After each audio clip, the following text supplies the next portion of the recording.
ओम शांति।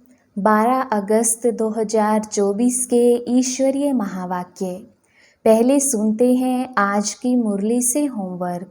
बाबा ने कहा, अब वापस घर जाना है, इसलिए बाप को याद करने और अपने चरित्र को सुधारने की मेहनत करो।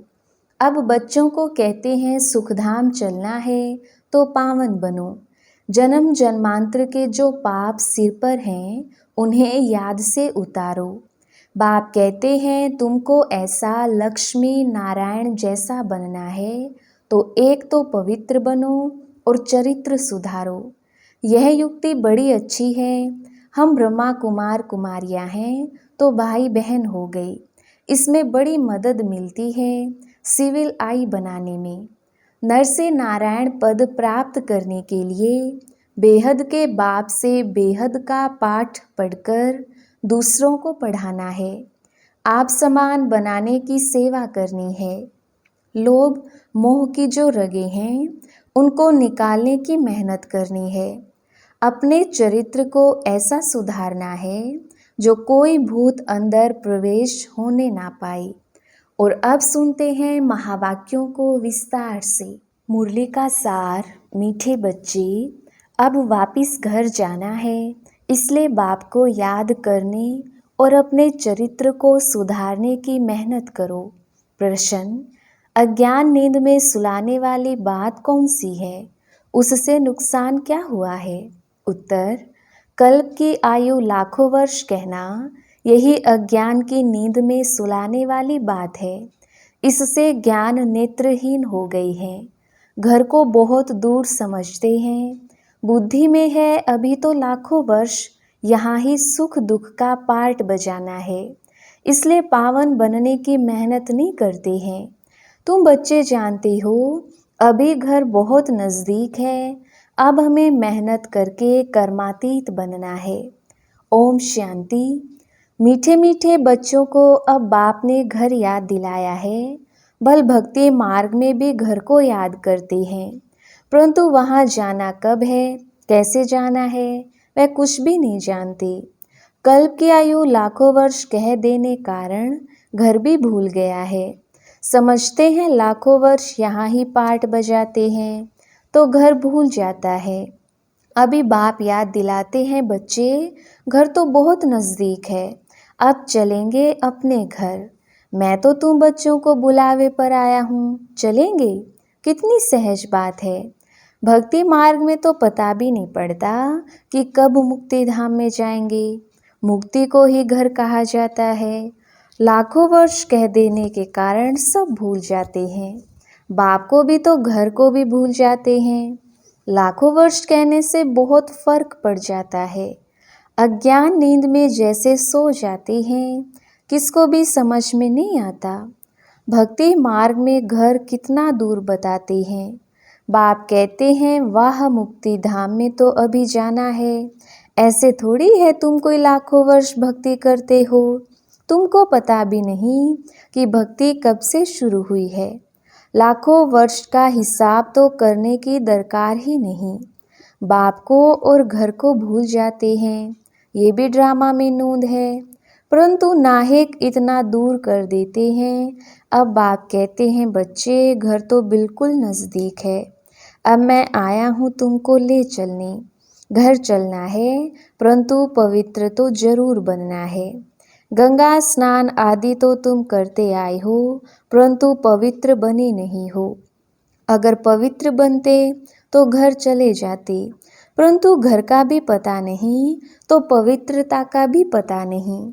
आधा कल्प से भक्ति की है तो भक्ति को छोड़ते ही नहीं। अब बाप कहते हैं भक्ति पूरी होती है। भक्ति में तो अपरम अपार दुख रहता है। ऐसे नहीं कि तुम बच्चों ने लाखों वर्ष दुख देखा है। लाखों वर्ष की तो बात ही नहीं। सच्चा सच्चा दुख तो तुमने कलयुग में ही भोगा, जबकि जास्ती विकारों में गंदे बने हो। पहले जब रजों में थे तो कुछ समझ थी, अभी तो बिल्कुल बेसमझ हो गई है। अब बच्चों को कहते हैं सुखधाम चलना है तो पावन बनो। जन्म जन्मांतर के जो पाप सिर पर हैं उन्हें याद से उतारो। याद से बड़ी खुशी रहेगी। जो बाप तुमको आधा कल्प सुखधाम में ले जाते हैं उनको याद करना है। बाप कहते हैं तुमको ऐसा लक्ष्मी नारायण जैसा बनना है, तो एक तो पवित्र बनो और चरित्र सुधारो। विकारों को कहा जाता है भूत, लोभ का भी भूत कम नहीं है। यह भूत बहुत अशुद्ध है, मनुष्य को एकदम गंदा बना देता है। लोभ भी बहुत पाप कराता है। 5 विकार बहुत कड़े भूत हैं, इन सबको छोड़ना है। लोभ को छोड़ना भी ऐसा मुश्किल है जैसे काम को छोड़ना मुश्किल है। मोह को भी छोड़ना भी इतना मुश्किल हो जाता जितना काम को छोड़ना। छोड़ते ही नहीं। सारी आयु बाप समझाते आए हैं तो भी मोह की रग जुटी हुई रहती है। क्रोध भी मुश्किल छूटता है। कहते हैं बच्चों पर क्रोध आता है, नाम तो क्रोध का लेते हैं ना। कोई भी भूत ना आए, उन पर विजय पानी है। बाप कहते हैं जब तक मैं हूँ तब तक तुम पुरुषार्थ करते रहो। बाप कितना वर्ष रहेंगे? बाप इतने वर्षों से बैठ समझाते हैं, अच्छा ही टाइम देते हैं। सृष्टि चक्र को जानना तो बहुत सहज है। 7 दिन में सारा ज्ञान बुद्धि में आ जाता है। बाकी जन्म जन्मांतर के पाप कटने में देरी लगती है। यही मुश्किलात है, उसके लिए बाबा टाइम देते हैं। माया का ओपोजिशन बहुत होता है, एकदम भुला देती है। यहाँ बैठते हैं तो सारा समय याद में थोड़ी बैठते हैं, बहुत तरफ बुद्धि चली जाती है। इसलिए टाइम देना है, मेहनत कर कर्मातीत अवस्था को पाना है। पढ़ाई तो बहुत सहज है। सेंसिबल बच्चा हो तो 7 रोज में सारा ज्ञान समझ ले कि यह 84 का चक्र कैसे फिरता है। बाकी पवित्र बनने में है मेहनत, इस पर कितने हंगामे होते हैं। समझते हैं बात तो राइट है, हम गलानी करते थे कि ये ब्रह्मा कुमारियाँ भाई बहन बनाती हैं, परंतु बात तो बरोबर राइट है। जब तक हम प्रजापिता ब्रह्मा के बच्चे नहीं बने हैं तब तक पवित्र कैसे रह सकेंगे? क्रिमिनल आई से सिविल आई कैसे बन सकती है? यह युक्ति बड़ी अच्छी है।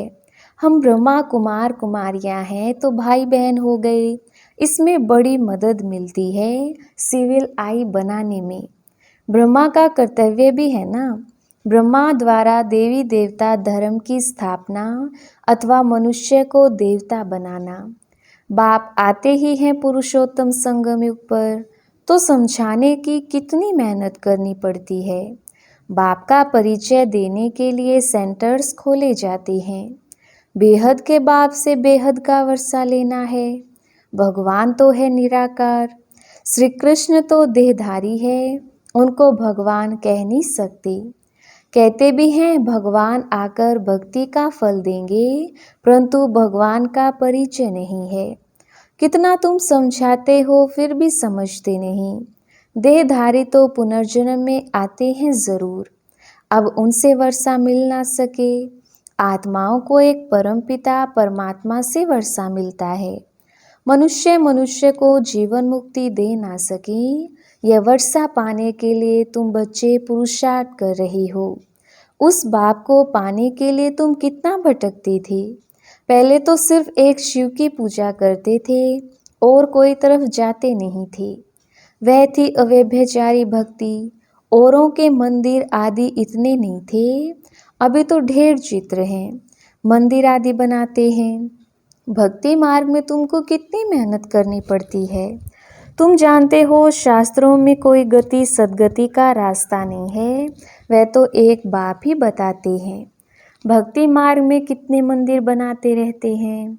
वास्तव में मंदिर सिर्फ होते हैं देवी देवताओं के, और कोई मनुष्य का मंदिर बनता नहीं, क्योंकि मनुष्य तो हैं पतित। पतित मनुष्य पावन देवताओं की पूजा करते हैं। भल हैं वह भी मनुष्य, परंतु उनमें दैवी गुण है। जिनमें दैवी गुण नहीं है वह उनकी पूजा करते हैं। तुम खुद ही पूज्य थे, फिर पुजारी बने हो। मनुष्य की भक्ति करना यह 5 तत्वों की भक्ति करना है। शरीर तो 5 तत्वों का बना हुआ है। अब बच्चों को मुक्ति धाम में चलना है, जिसके लिए इतनी भक्ति की है। अब अपने साथ ले चलता हूँ, तुम सतयुग में चले जाएंगे। बाप आए ही हैं पतित दुनिया से पावन दुनिया में ले चलने। पावन दुनिया है ही दो, मुक्ति और जीवन मुक्ति। बाप कहते हैं मीठे मीठे बच्चों, मैं कल्प कल्प संगम युग पर आता हूँ। तुम भक्ति मार्ग में कितने दुख उठाते हो। गीत भी है ना, चारों तरफ लगाए फेरे, तुम दूर किससे रही, बाप से। बाप को ढूंढने के लिए जन्म बाई जन्म फेरे लगाए, परंतु फिर भी बाप से दूर रहे। इसलिए बुलाते हैं, हे पतित पावन आओ, आकर पावन बनाओ। बाप के सिवाय और कोई बना ना सके। तो यह खेल ही 5000 वर्ष का है। ड्रामा अनुसार हर एक पुरुषार्थ करते हैं। जिस प्रकार कल्प पहले किया है, उस अनुसार ही राजधानी की स्थापना हो रही है। सब एक जैसा तो नहीं पढ़ेंगे। यह पाठशाला है ना, राज्यों की पढ़ाई है। जो देवी देवता धर्म के होंगे वह निकल आएंगे। मूल वतन में भी जो संख्या है वह एक्यूरेट होगी, कम जास्ती नहीं। नाटक में एक्टर्स का अंदाज बिल्कुल पूरा है, परंतु समझ नहीं सकते। कम जास्ती नहीं, जितने भी हैं उतने एक्यूरेट हैं, फिर भी वह आकर पार्ट बजाएंगे। फिर तुम आते हो नई दुनिया में, बाकी सब वहाँ चले जाएंगे। अभी कोई गिनती करे तो कर सकते हैं। अभी बाप तुमको बहुत गुह्य गुह्य पॉइंट्स बताते हैं। शुरू की और अभी की समझाने में कितना फ़र्क है। पढ़ाई में टाइम लगता है, फट से कोई ICS नहीं बन जाएंगे। नंबरवार पढ़ाई होती है। बाप कितना सहज कर समझाते हैं, जो मनुष्यों की बुद्धि में सहज बैठ सके। दिन प्रतिदिन नई नई पॉइंट्स समझाते रहते हैं। अब बाप कहते हैं मुझ पतित पावन बाप को बुलाया है, मैं आया हूँ तो तुम पावन बनो ना। अपने को आत्मा समझ मामेकम याद करो तो तुम सतो प्रधान बन जाएंगे।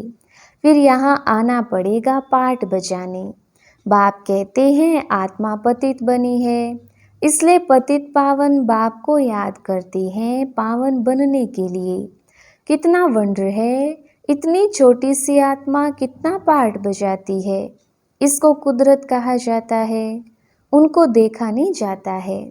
कोई कहते हैं हम परमात्मा का साक्षात्कार करें। बाप कहते हैं इतनी छोटी बिंदी का तुम साक्षात्कार क्या करेंगे। मैं जानने लायक हूँ, बाकी देखना तो मुश्किल है। आत्मा को यह सब कर्मेंद्रियाँ मिली हुई हैं पार्ट बजाने के लिए। कितना पार्ट बजाती है यह वंडर है। कभी भी आत्मा घिसती नहीं। यह है अविनाशी ड्रामा। यह अविनाशी बना बनाया है। कब बना यह पूछ नहीं सकते। इनको अनादि कहा जाता है। मनुष्यों से पूछो रावण को कब से जलाते आए हैं, शास्त्र कब से पढ़ते आए हो, तो कह देते हैं अनादि हैं, पता नहीं है, मूंझे हुए हैं ना। बाप बैठ समझाते हैं हूबहू जैसे बच्चों को पढ़ाता हूँ। तुम जानते हो हम बिल्कुल बेसमझ थे, फिर बेहद की समझ आ गई है। वह होती है हद की पढ़ाई, यह है बेहद की। आधा कल्प है दिन, आधा कल्प है रात। 21 जन्म तुम रिंचक भी दुख नहीं पा सकते। कहते हैं ना, चल तुम्हारा बाल भी बांका ना हो, कोई दुख दे ना सके। नाम ही है सुख धाम। यहाँ तो सुख है नहीं, मूल बात है पवित्रता की। करैक्टर्स अच्छे चाहिए ना। बच्चों को हर बात क्लियर समझाई जाती है। नुकसान और फ़ायदा होता है ना। अभी तो बाप कहते हैं फ़ायदे की बात ही छूटी। अभी तो नुकसान ही नुकसान होने का है। विनाश का समय आ रहा है, उस समय देखना क्या क्या होता है। बरसात नहीं होती है तो अनाज की कितनी महंगाई हो जाती है। बल कितना भी कहते हैं 3 वर्ष के बाद बहुत अनाज होगा, फिर भी अनाज बाहर से मंगाते रहते हैं। ऐसा समय आएगा जो एक दाना भी मिल नहीं सकेगा। इतनी आपदाएं आनी हैं, इनको ईश्वरीय आपदाएं कहते हैं। बरसात नहीं पड़ी तो अकाल जरूर पड़ेगा। सभी तत्व आदि बिगड़ने वाले हैं। बहुत जगह तो बरसात नुकसान कर देती है। तुम बच्चे जानते हो, बाप आदि सनातन देवी देवता धर्म की स्थापना कर रही हैं। तुम्हारे एम ऑब्जेक्ट है यह, फिर से तुमको नर से नारायण बनाती है। यह बेहद का पाठ बेहद का बाप ही पढ़ाती है। जो जैसा पढ़ेगा ऐसा पद पाएगा। बाप तो पुरुषार्थ कराते हैं। पुरुषार्थ कम करेंगे तो पद भी कम पाएंगे। टीचर भी स्टूडेंट को समझाएंगे ना। दूसरे को जब आप समान बनाते हैं तब मालूम पड़ता है यह अच्छी रीति पढ़ते और पढ़ाते हैं। मूल है ही याद की यात्रा। सिर पर पापों का बोझा बहुत है। मुझे याद करो तो पाप भस्म हो। यह है रूहानी यात्रा। छोटे बच्चे को भी सिखलाओ कि शिव बाबा को याद करो, उनको भी हक है। यह नहीं समझेंगे कि अपने को आत्मा समझ बाप को याद करना है। नहीं, सिर्फ शिव बाबा को याद करेंगे। मेहनत करने से उनका भी कल्याण हो सकता है। अच्छा, मीठे मीठे सिकिलदे बच्चों प्रति माता पिता बाप दादा का याद प्यार और गुड मॉर्निंग। रूहानी बाप की रूहानी बच्चों को नमस्ते। हम रूहानी बच्चों की रूहानी बाप दादा को याद प्यार गुड मॉर्निंग और नमस्ते जी। धारणा के लिए मुख्य सार। पहला पॉइंट, नर से नारायण पद प्राप्त करने के लिए बेहद के बाप से बेहद का पाठ पढ़कर दूसरों को पढ़ाना है। आप समान बनाने की सेवा करनी है। दूसरा पॉइंट, लोभ मोह की जो रगे हैं उनको निकालने की मेहनत करनी है। अपने चरित्र को ऐसा सुधारना है जो कोई भूत अंदर प्रवेश होने ना पाए। वरदान, भगवान और भाग्य की स्मृति से औरों का भी भाग्य बनाने वाले खुशनुमा खुश नसीब भव। विस्तार, अमृत वेले से लेकर रात तक अपने भिन्न भिन्न भाग्य को स्मृति में लाओ और यही गीत गाती रहो, वाह मेरा श्रेष्ठ भाग्य। जो भगवान और भाग्य की स्मृति में रहते हैं वही औरों को भाग्यवान बना सकते हैं। ब्राह्मण माना ही सदा भाग्यवान, सदा खुशनसीब। किसी की हिम्मत नहीं जो ब्राह्मण आत्मा की खुशी कम कर सके। हर एक खुशनुमा खुश नसीब हो। ब्राह्मण जीवन में खुशी का जाना असंभव है। बल शरीर चला जाए लेकिन खुशी जा नहीं सकती। स्लोगन, माया के झूले को छोड़ अति इंद्रिय सुख के झूले में सदा झूलते रहो। अच्छा, ओम शांति।